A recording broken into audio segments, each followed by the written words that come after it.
Hey guys, I hope you are doing well. This video is about those classical appeals that you read about from the ERWC writing program.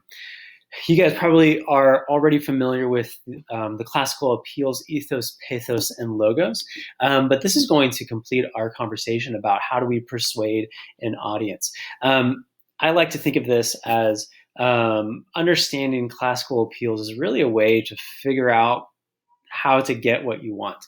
That's kind of a vague general idea and term to describe that, but we use classical appeals all the time. So how do you get people on your side? That's the big question, right? And probably the best way I can think about that is how do you get a date? We all kind of find ourselves in moments where we need to convince someone else to spend time with us, that their time is worth being sacrificed to spend time with you. Or if you think, how do we petition a teacher to change a grade or to excuse a tardy? How do we get our parents to up our allowance, extend our curfew? All of these have to do with rhetoric. And if you remember, rhetoric is the art of using language to persuade an audience. At the heart of any kind of persuasion is the use of rhetoric. And we've talked about this so much last quarter. All of these are still important. The rhetorical triangle, looking at the relationship between the author, the subject, and the reader within a context, is a part of rhetoric. Looking at soapstone, which is a different way of looking at the rhetorical analysis. But emphasizes the use of that tone, the relationship between all of those ideas is also part of rhetoric. And then the canons of rhetoric. We looked at particularly the invention and the arrangement and the style when we looked at the canons of rhetoric last quarter. And that's also important because if you remember, invention kind of shows us how an author or how a speaker is approaching kind of the issue at hand, and then how they're going to reveal it, and then arranging it in a particular order in the organization of that. So all of those have to do with rhetoric. I remember last quarter, one of our last timed writes that we did, a lot of you kind of instinctively went in to write about using the appeals to show rhetoric. And that was a great way to do it. So my goal for us is to kind of answer this question. How do you get people on your side? How do authors do it? How can we do it? And then how can we write about it? So that being said, let's look at it. There's three modes of rhetoric. I'm going to kind of go through them in order. Ethos, appealing to credibility. Pathos, appealing to emotions. And logos, appealing to logic. When you're looking at ethos, the purpose is to inform people. You're saying how you are similar to them. You want to give them information that appeals to your credibility.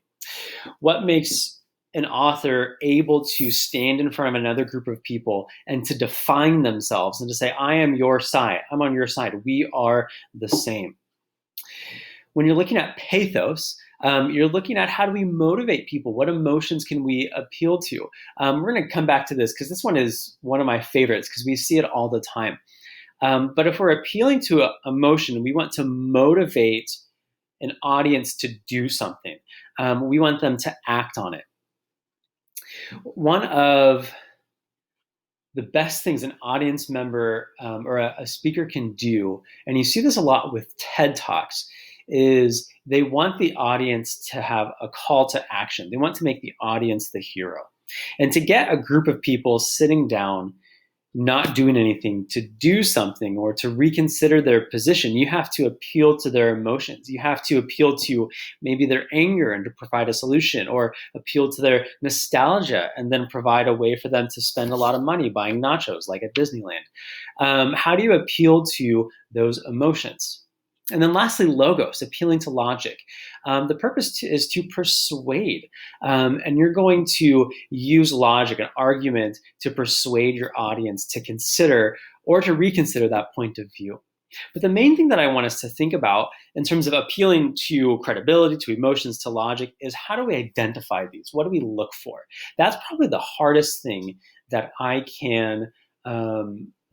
teach or help students to understand. So here's kind of some basic elements that we can look for. For ethos, we want to look for the similarities. How are things alike?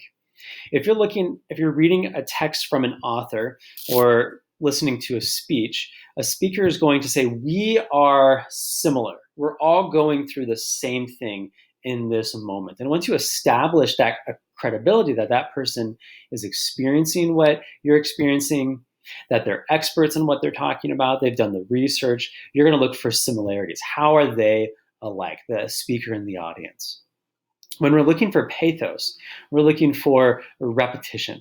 Now, this isn't just repetition of words, although that is true, but it's repetition of words, of images, of sounds, whether at the beginning of sentences or at the end of sentences or the beginning of clauses or of paragraphs, but really it's just a repetition. The more you see something repeat, the more it's going to lead us towards pathos. When we look at a sample from Martin Luther King's speech, I Have a Dream, we're going to look at that repetition. We're going to see how does he use repetition to achieve that purpose.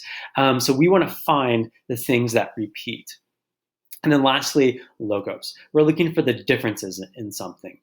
If an author is showing us something at the beginning of a text, and we see and they continue to show how it changes throughout the text, the differences in what is happening is going to be an appeal to logic, a line of reasoning that's going to persuade us.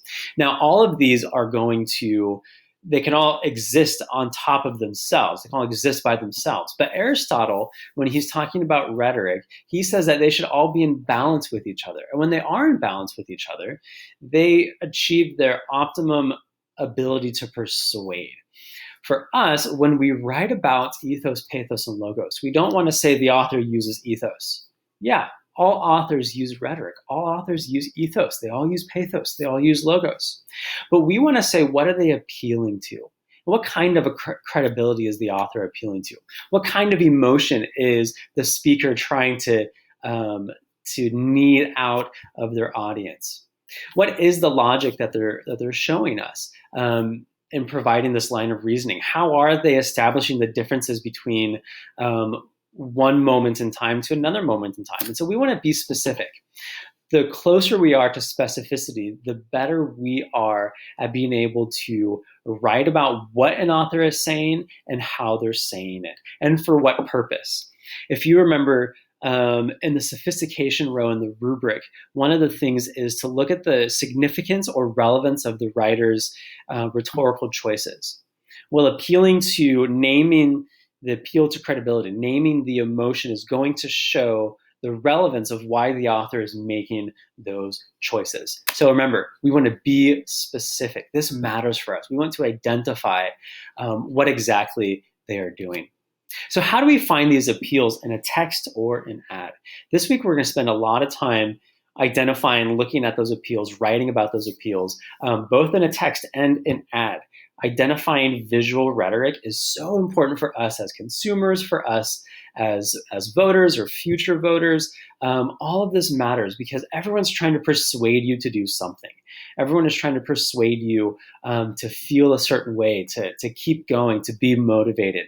Even me right now on this video, I am persuading you to do something. I'm persuading you to do well in the AP test because I care about you guys and I want you to save yourself time and money. So how do we find these appeals in the text? Well, I'm sorry to say that you're going to have to find out in the next video. My friends, it's been a great time talking about ethos, pathos, and logos. You guys are awesome. Don't forget to like and subscribe and smash that bell to get the latest updates on new videos. As always,